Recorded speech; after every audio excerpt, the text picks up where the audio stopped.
For my next couple of videos, I am in the beautiful town of Newnan, Georgia. I've never really spent any time here, so it's all new to me.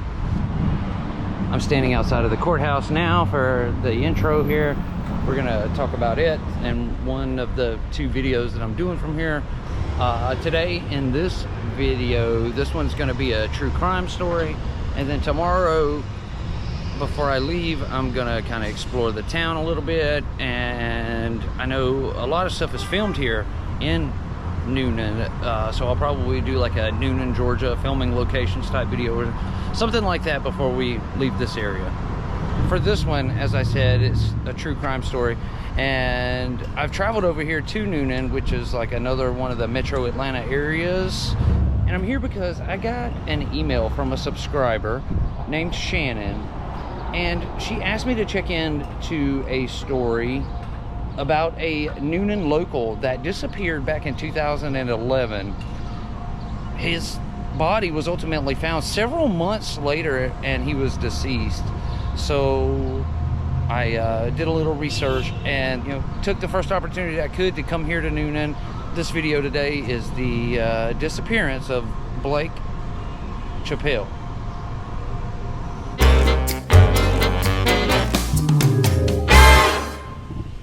17-year-old Blake Chappell, he was your average good kid who was fun and outgoing.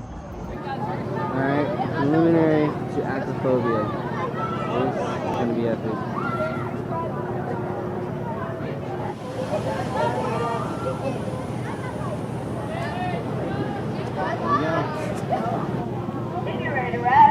Oh yeah. Oh yeah.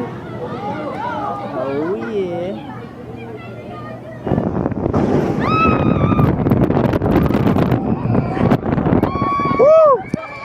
Yeah. Yeah. How was the acrophobia? He had a lot of friends here, and everyone loved Blake, and vice versa. Blake loved everyone else too.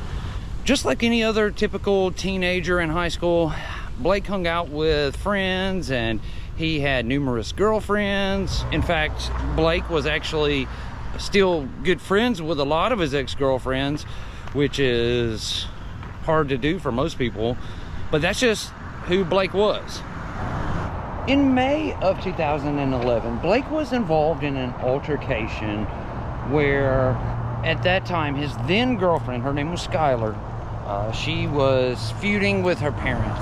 And as you all know, once kids get to be teenagers, they rebel against their parents, and she was rebelling at this time.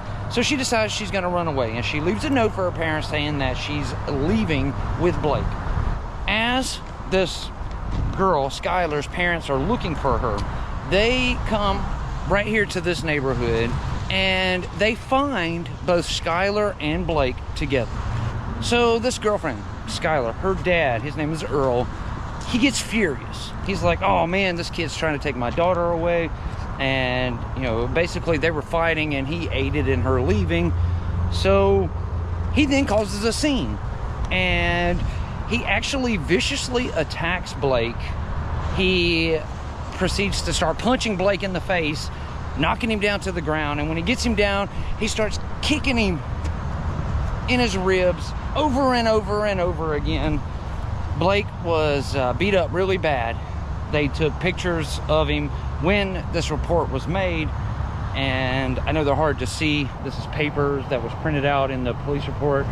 It would only go on to get worse for Blake from here, because this girl's father, the very next day, he goes down to the police department and files a report against Blake for custodial interference. So not only did this guy beat him up, but then he goes down and has Blake charged. And as soon as Blake found out that there was a warrant out for his arrest, he immediately came and turned himself into the Clayton County Sheriff's Department. Blake really didn't know what to think about this. He had never really had an encounter like that before. Blake wound up spending 16 days sitting in jail because he could not afford the $2,500 bond to get out. But eventually, police talked to several eyewitnesses from the time, and they basically said what really happened, and all the charges were dropped against Blake, and he was released. Fast forward now to October of 2011, Blake and his new girlfriend, Ryan, are preparing to go to their first high school homecoming dance together as a couple. Blake is excited and he gets all dressed up. Blake's mother takes him over to his girlfriend's house so they can pose for pictures together before the dance. At about 5:30 p.m., once they got done taking all those pictures together, Blake and Ryan head right here to this steakhouse, this Japanese steakhouse, to have dinner. They're making a whole night of it, a romantic, like date evening. Both Ryan and Blake attended school here at East Coweta High School, right here behind me. And this was also the location of that homecoming dance. I would assume they probably had the dance right here inside of the gymnasium. Seems like the best place to have something like that, a homecoming dance. So Ryan and Blake, they were in here dancing and having a good time, holding hands, kissing, cuddling, hanging out with friends. Normal teenager at a homecoming dance stuff.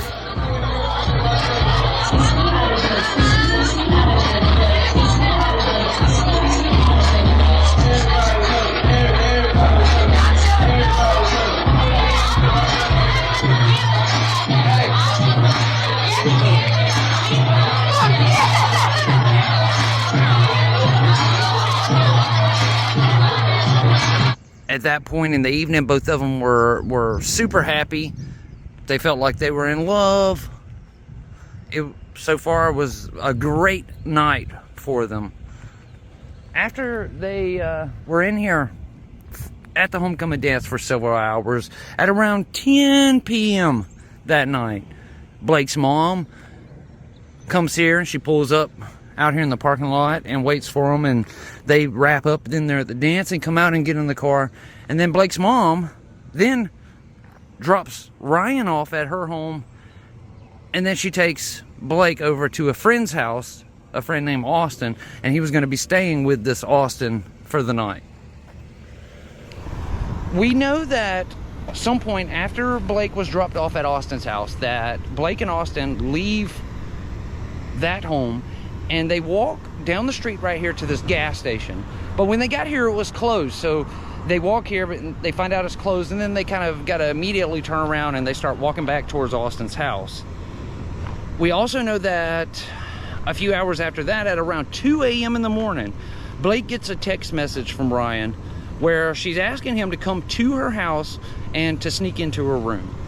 Blake agrees, and he's not driving, so he has to walk there, and it's several miles away. So it takes Blake a good couple of hours to walk from Austin's home to Ryan's home. So by the time he gets there, it's like 4:30 in the morning. Blake is able to sneak into Ryan's house, and he gets into her bedroom successfully, and then they're in there together for about 30 minutes, but they're making a whole lot of noise. But they wind up waking up Ryan's family. They come in the room and they catch Blake and Ryan in there together, and he panics. He jumps out the window and he starts walking, headed back to Austin's house. Now, we know that the entire time he was walking between Ryan's house and Austin's house, he was texting with her. He was texting back and forth. We know that at some point he sent a text message to Ryan's mother telling her that he was sorry, that he had disobeyed her rules, and these type things. And then we know after that that Blake sent a message to Ryan, and he tells her that he is being stopped by a police officer.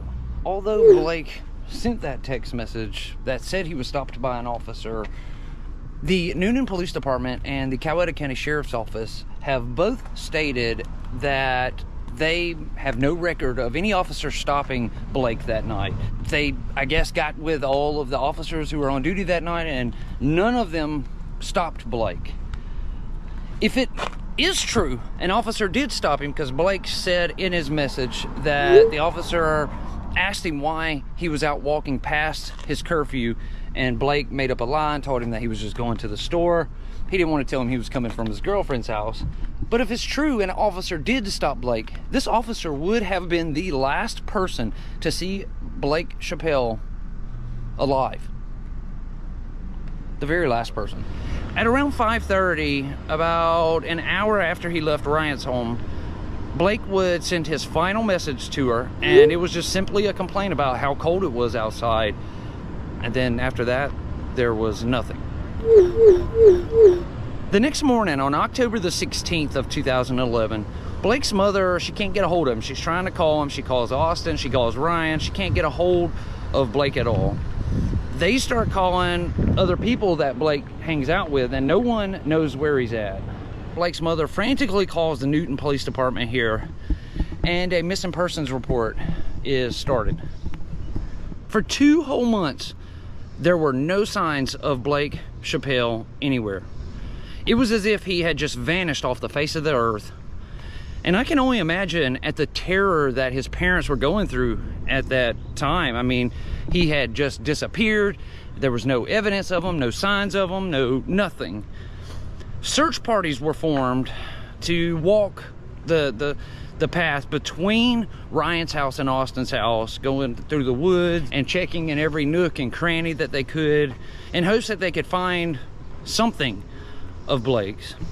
But they never had any luck. They never found any sign of Blake at all. Then on December the 19th of 2011, a passerby, they were here in the area and they were walking by, and as they look off down to the side of this bridge where this creek is, they see what they think is a person laying off on the side of the creek down there. Law enforcement quickly arrives here on scene. They go down there to the side of the creek and they recover those remains.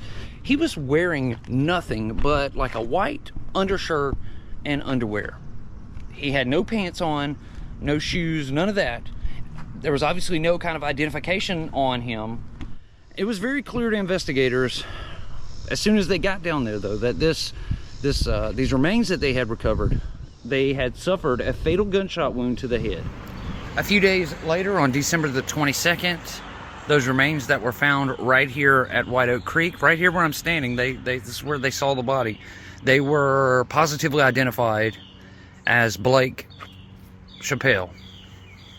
Blake's remains being found right here in this creek, it completely left investigators with more questions than it did answers, even after finding his remains. How did he get down there? Was he killed down there, or was he just like tossed over the side of the bridge down there in the creek? It left them with more questions than anything. It's not easy to get down there to that creek. I can't find a single way to get down there to it. So, what happened? Once it was discovered that this was Blake, law enforcement came back here to this creek area and they combed from one side to the other, up and down it for miles. They knew at the time of his disappearance that he was texting with Ryan, so he should have had a cell phone with him and numerous other items like his wallet and other clothing and this kind of stuff. None of these items were ever found, and even as we stand here today, these items have still not ever been recovered. Because it had been 2 months since Blake had gone missing and he was recovered from water, it was almost impossible to narrow down a time of death. They had no clue if he was killed in those early morning hours that morning after he sent that last text at 5:30, and then he was dumped into the water right after, or if he had been kidnapped and kept for a few days and then killed and then dumped in sometime later. There was literally no way they would ever know. Also, because he was exposed to the water, there was no way that they could recover any latent fingerprints or foreign DNA or anything like that from the remains. They couldn't recover any evidence from the bullet wound. Just being down there in that creek had completely destroyed any chances that law enforcement had of getting any information from the body. Without any more information coming in, Blake's disappearance case and subsequent murder, it went cold, and that's where it's been ever since. At one point, law enforcement offered up a $20,000 reward for information that, about Blake's death, and that led them to a conviction of a killer. And this was the largest reward offering that the city of Newnan, Georgia had ever offered for information like that on any case. And the hopes were that it would entice someone to come forward, and that's why they had it so high. But no one ever did. There is multiple theories that's been thrown out there as to what could have happened to Blake. One, the officer, the supposed officer that Blake texted Ryan and said that stopped him and asked him about why he was out after his curfew. That's the first theory. Could this guy have not even been an officer at all? Who was he? The police have no report, so what happened there? The second theory that was thrown out was that ex-girlfriend's father, Earl Jones, because he had just beaten up Blake months prior, I think he probably was at the top of the list. The third theory in this was, what if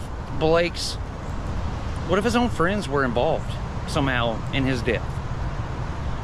Near the same day that Blake's body was discovered down in the creek, one of Blake's best friend couples, it was a guy and a girl. The girl, she broke up with this guy who was one of Blake's best friends, okay?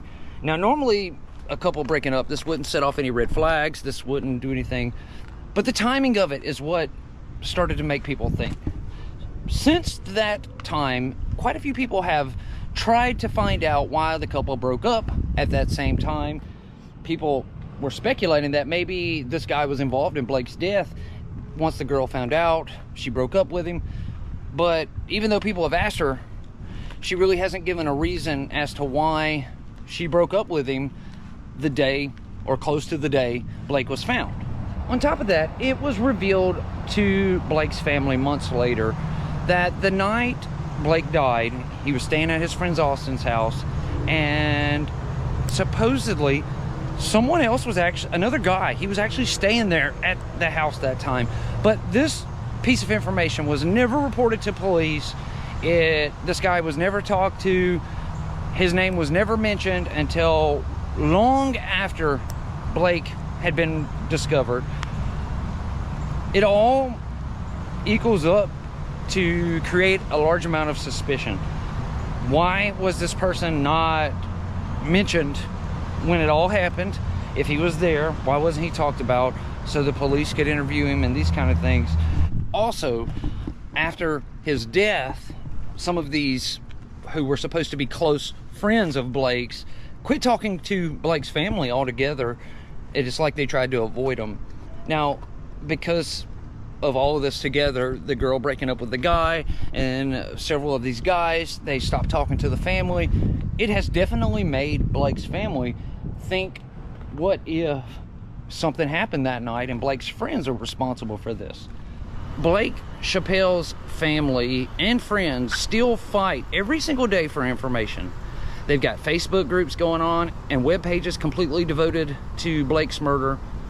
Last year, the Newnan Police Department set up their own web page for their unsolved cases, which featured Blake's story at the very top, but still no one has come forward.